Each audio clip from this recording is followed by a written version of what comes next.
आगे बढ़ेंगे, बुलेटिन में बात करेंगे भारत जोड़ो यात्रा की। सुबह 6 बजे से महाकवरेज राजस्थान पर लगातार इस यात्रा से जुड़ी हुई जारी। आपको जानकारी दे दें कि तीसरा दिन है दरअसल आज यात्रा का, और सुबह 6 बजे का वक्त था जब खेल मैदान मोरूकला रामगंज मंडी से 700 मीटर दूर कोटा के सांगोद इलाके के दर्रा स्टेशन से यात्रा शुरू हुई और यात्रा का जो कारवा है वो आगे बढ़ता जा रहा है। यहाँ पर एक गाँव में एक ग्रामीण के छत पर राहुल गांधी पहुंचे, टी ब्रेक यहाँ पर लिया, चाय पी, बातचीत की यहाँ पर लोगों से जो घर में मौजूद थे। उसके बाद 13 किलोमीटर दूर चलकर कोटा के लाडपुरा इलाके के मंडाना में अकलंग स्कूल पहुंचने वाली है यात्रा, जहां पर यात्रा के लिए लंच की व्यवस्था की गई है। जबकि दोपहर 3:30 बजे का वक्त है जब यात्रा 1 किलोमीटर दूर चलकर मंडाना के PMEGP योजना के तहत 10 लाख लोन लेकर क्या अपना खुद का बिजनेस शुरू करना चाहते हो? इसे लेने के सीक्रेट्स को जानना चाहते हो तो फ्रीडम ऐप को अभी डाउनलोड कीजिए। मांदलिया रोड पहुंचकर दोबारा शुरू होगी और यात्रा 9 किलोमीटर दूर चलकर लाडपुरा के सासा रिजॉर्ट के सामने पहुंचेगी। फिर से 8 किलोमीटर दूर चलकर रामगंज मंडी के मदन मोहन मालवीय फार्म हाउस यात्रा पहुंचेगी, जहां पर दरअसल रात्रि विश्राम का आयोजन किया गया है। और यात्रा के चलते कोटा झालावाड़ हाईवे आज भारत जोड़ो यात्रा के चलते बंद किया गया है। यातायात को सांगोद कैथून की तरफ डाइवर्ट किया गया है। यात्रा जगपुरा कैंप पहुंचने के बाद फिर से शुरू की जाएगी। रोडवेज की बसों को परिवर्तित रूट से चलाया जा रहा है। इसके अलावा कल 8 दिसंबर को लेकर कोटा शहर की यात्रा में बड़े बदलाव किए गए हैं। 8 दिसंबर को जगपुरा से शुरू होने वाली यात्रा की शुरुआत होगी सुबह 6 बजे अनंतपुरा एंट्री गेट से। अनंतपुरा से यात्रा भारत जोड़ो सेतु होते हुए रंगपुर पहुंचेगी। नयापुरा उमेद सिंह स्टेडियम में यात्रा के लंच का प्रोग्राम दरअसल रद्द हो गया। अनंतपुरा में सुबह 6 बजे से शुरू होकर 11 बजे तक सीधा रंगपुर चौराहे तक यात्रा पहुंचेगी। और देखिए वजह मैं आपको बता दूं, वजह ये रहने वाली है दरअसल कि कल गुजरात के रिजल्ट सामने आने वाले हैं, इसी के चलते प्लान में थोड़े चेंजेस हुए हैं। और दूसरी महत्वपूर्ण वजह ये कि सोनिया गांधी का जन्मदिन है 9 तारीख को, तो ये 2 महत्वपूर्ण कारण माने जा रहे हैं। इसके चलते स्केड्यूल में थोड़ा बदलाव किया गया है, लेकिन ये भी कहा जा रहा है कि 10 तारीख को फिर से राहुल गांधी राजस्थान पहुंचेंगे। सुबह 6 बजे का वक्त होगा और ये यात्रा फिर से शुरू होगी। और ये 5 तस्वीरें आपकी टीवी स्क्रीन पर यात्रा से जुड़ी हुई।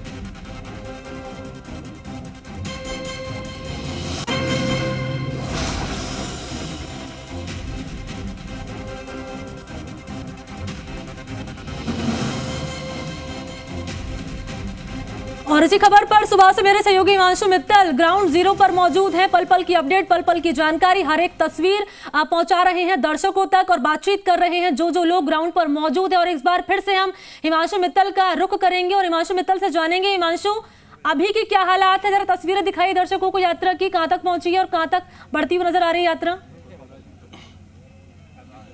देखिए मणि, आपको बता दें कि फिलहाल मंडाना के जो अकलंग स्कूल है वहाँ पर यात्रा जो है वो पहुँच चुकी है।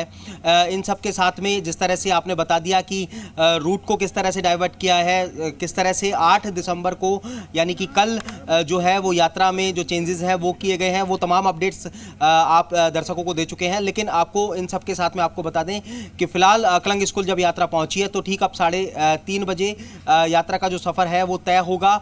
और इन सब के साथ में लाडपुरा के जो सासा रिसोर्ट के सामने यात्रा को जो पहुंचना है, वहीं पर राहुल गांधी की जो कॉर्नर मीटिंग है वो भी होने वाली है। रात्रि विश्राम आज जगपुरा में राहुल गांधी का और पूरी जो भारत जोड़ो यात्रा की जो टीम चल रही है उसका रहने वाला है। कल सुबह 6 बजे जब सफ़र शुरू होगा तो ये सफ़र लंबा होगा और 24 किलोमीटर का होगा, क्योंकि जिस तरह से कार्यक्रमों में बड़ा बदलाव किया गया है उन सब के साथ में कोटा के अंदर होने वाले कई बड़े जो कार्यक्रम हैं उनमें तब्दीली लाई गई है, उन्हें बदला गया है।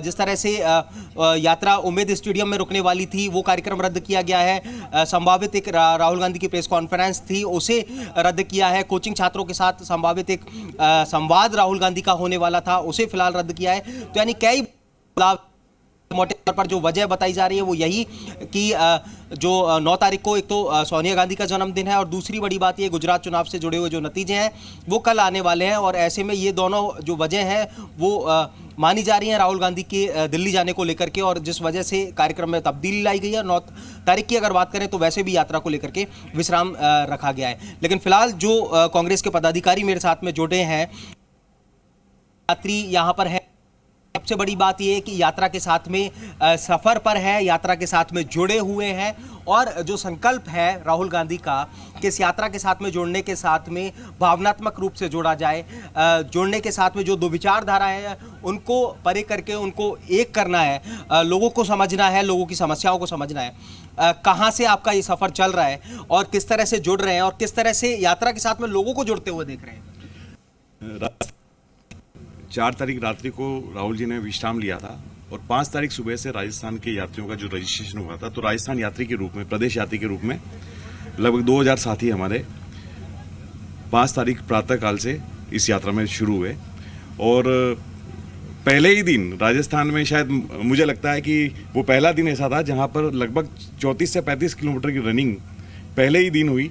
और राजस्थान में जो एवरेज पीछे का जो रहा अन्य राज्यों में वो लगभग 20 से 25 किलोमीटर का एवरेज रहा, लेकिन यहाँ पहला ही दिन हमारे लिए। तो जिन लोगों ने सोच रखा है कि इस हिंदुस्तान की आज की जो तकलीफ है, आम आदमी की, आम जनता की जो तकलीफ़ें हैं, उस तकलीफ़ को राहुल गांधी जी ने समझा और उस तकलीफ़ को आम आदमी के बीच में ले जाकर, क्योंकि आज की स्थिति जब लोकतंत्र में शासक नहीं सुनता है तो जनता के पास एक ही रास्ता होता है। और जनप्रतिनिधि के नाते राहुल गांधी जी ने वही चीज़ हिंदुस्तान के आम आदमी के लिए सोची कि जब नेतृत्व नहीं सुन रहा है, चुनी हुई सरकारें नहीं सुन रही है, और लगातार एक समझने वाली बात है कि क्रूड ऑयल की रेट लगातार गिरती रही, उसके बावजूद हिंदुस्तान में पेट्रोल, डीजल और ईंधन की कीमतें बराबर बढ़ती रही। तो महंगाई का मुद्दा भी निश्चित तौर पर है। जो संबोधन राहुल गांधी का होता है उसमें हम सुनते हैं कि महंगाई के मुद्दों का जिक्र वो करते हैं, किसानों का जिक्र वो करते हैं, बेरोजगारी का जिक्र वो करते हैं और इन सब के साथ में केंद्र पर हमलावर नजर आते हैं। सबसे पहले तो मैं आपको ये बता दूं कि अभी तक देश की जनता ये सुनती आई है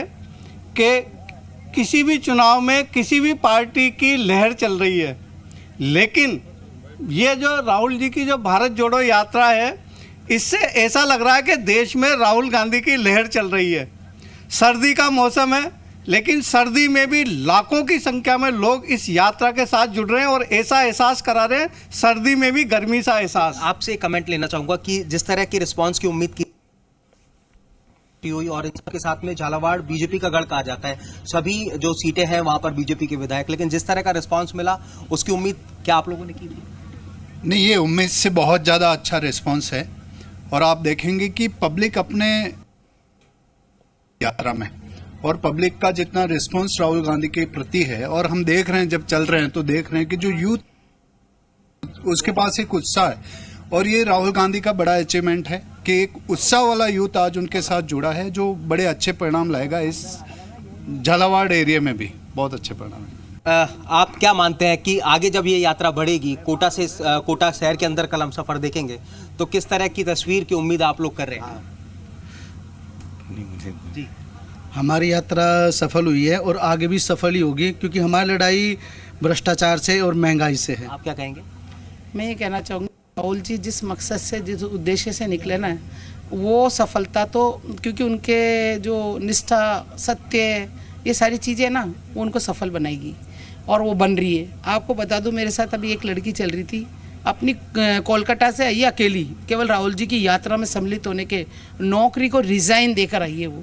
तो बताइए, जब लोग ऐसे, युवा पीढ़ी ऐसे रिजाइन दे देकर नौकरी को और उनके साथ आ रहे हैं, तो क्या समझ सकते हैं? देखिए, तो सुना आपने, ये तमाम प्रदेश यात्रियों को, तमाम कांग्रेस के पदाधिकारियों को, कार्यकर्ताओं को निश्चित तौर पर एक उत्साह जो है वो इनके शब्दों से नजर आता है और निश्चित तौर पर उत्साह बढ़ा हुआ इसलिए भी है क्योंकि जिस तरह का रिस्पांस राहुल गांधी की भारत जोड़ो यात्रा को लेकर के राजस्थान में मिल रहा है। आज तीसरे दिन का पहला जो पड़ाव है जब पार हुआ है, तो उन सब के साथ में जिस तरह से जो लोगों का जनसमूह राहुल गांधी के यात्रा में जुड़ा है, तो निश्चित तौर पर जो तमाम कांग्रेस के कार्यकर्ता हैं वो उत्साहित हैं और तमाम बड़ी संख्या में लोग जो है इस यात्रा के साथ जुड़ रहे हैं। वंशु, आगे की तस्वीर में हम आपसे जानेंगे, जानकारी भी आप साझा करिएगा। फिलहाल बहुत शुक्रिया आपका हमसे जुड़ने के लिए, जानकारी आपने पहुंचाई उसके लिए बहुत धन्यवाद आपका। पीएमईजीपी योजना के तहत 10 लाख लोन लेकर क्या अपना खुद का बिजनेस शुरू करना चाहते हो? इसे लेने के सीक्रेट्स को जानना चाहते हो? तो फ्रीडम ऐप को अभी डाउनलोड कीजिए।